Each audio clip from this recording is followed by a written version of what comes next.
हम ऐसे बहुत से लोगों को जानते हैं जो डिपार्टमेंटल स्टोर के मालिक हैं। ऐसे लोग महंगी शॉप खरीदते हैं, शॉप पे रखने के लिए सामान खरीदते हैं, शॉप को अट्रैक्टिव बनाते हैं और हजारों रुपया विज्ञापनों पे खर्च करते हैं।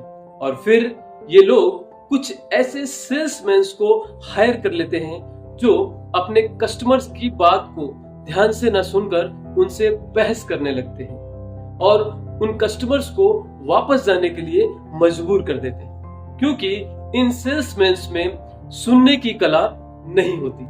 जी हाँ दोस्तों, आज हम जानेंगे कि सुनने की कला यानी अच्छा श्रोता बनना हम सब के लिए कितना जरूरी है। Hi, this is Arun Chaturvedi, your friend.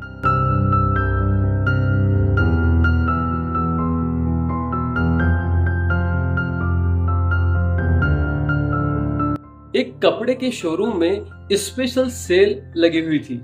एक आदमी ने वहां से एक कोट खरीदा।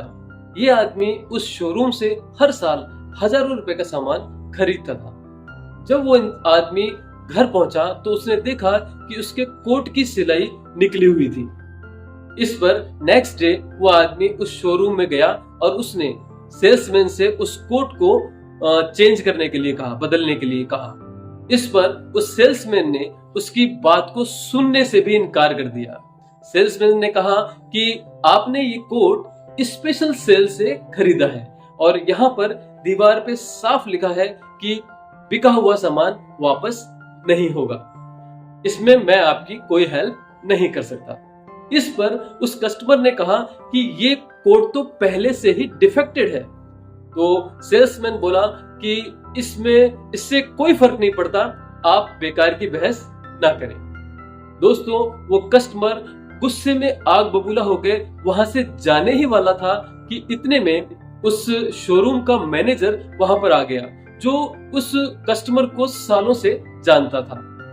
उस मैनेजर ने उस कस्टमर की बात को ध्यान से सुना, पूरी बात ध्यान से सुनी, उस कोट को चेक किया और फिर उस कस्टमर से कहा कि हमारे यहाँ जो सेल्स होती है, जो लास्ट सेल होती है, उस पे जो सीजन की लास्ट सेल में हम बिके हुए जो बाकी सारे सामान को बेच देना चाहते हैं। हम इसलिए हमने स्पेशल सेल लगाई है और स्पेशल सेल का सामान वापस नहीं होता, लेकिन डिफेक्टेड पीस पर यह नियम लागू नहीं होता है। तो हम या तो आपके कोट की सिलाई करवा सकते हैं या फिर अगर आप कहें तो हम आपको पैसे वापस कर सकते हैं। दोनों की बातों में कितना फर्क था।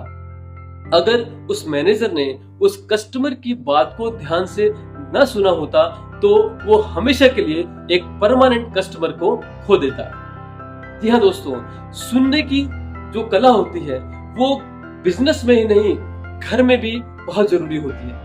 एक बार की बात है, एक औरत जिसने ये ठान लिया था, ये आदत डाल ली थी कि मैं अपने बच्चों की बातों को पूरे ध्यान से सुनूंगी। और वो जब भी उसका एक बेटा था, जो जब भी वो कोई बात बोलता था तो वो महिला, वो औरत अपने बेटे की बात को पूरे ध्यान से सुनती थी। एक बार की बात है, एक शाम को वो बेटा और उसकी माँ साथ में बैठे हुए थे। बेटा बहुत देर से अपने मन में, अपने दिमाग में जो भी उसके चल रहा था वो अपनी माँ को बातें बता रहा था। बहुत देर बाद अचानक वो बेटा अपनी माँ से बोला कि माँ, मैं जानता हूँ कि आप मुझसे बहुत प्यार करती हो। इस पर माँ ने कहा कि हाँ बेटा, मैं आपसे बहुत प्यार करती हूँ और मुझे ये सुनकर बहुत अच्छा लगा, लेकिन तुम्हें ये किस बात से लगा? इस पर उसके बेटे ने अपनी माँ से कहा कि माँ, जब भी मैं कोई बात बोलता हूँ आप मेरी बात को बहुत ध्यान से सुनती हो। जब भी मैं कुछ कहने लगता हूँ आप अपना सारा काम छोड़कर मुझे सुनने लगती हो और इससे मुझे लगता है कि आप मुझसे बहुत प्यार करती हो। तो दोस्तों, जो लोग दूसरों की बातों को ध्यान से न सुनकर सिर्फ अपनी ही बात बोलते रहते हैं, दूसरों की बातों को बीच में ही काट कर अपने विचार उन पर थोपते रहते हैं, ऐसे लोग अपने अहंकार में चूर रहते हैं और इन्हें लगता है कि ये पूरे ब्रह्मांड का केंद्र है। ये अपने को ब्रह्मांड का केंद्र समझते हैं। जी हाँ दोस्तों, ऐसे लोग बुरी तरह से अशिक्षित होते हैं, चाहे वो कितने भी पढ़े लिखे क्यों ना हो।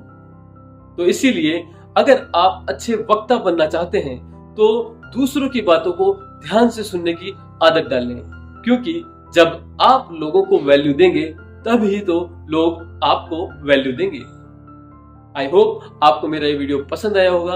अगर वीडियो पसंद आए तो उसे एक लाइक कर दें, अपने फ्रेंड्स एंड फैमिली के साथ शेयर कर दें, और अगर आप मेरे चैनल पर नए हैं तो प्लीज सब्सक्राइब माय चैनल। जल्दी मिलूंगा आपसे अपने नेक्स्ट वीडियो के साथ, तब तक के लिए नमस्कार।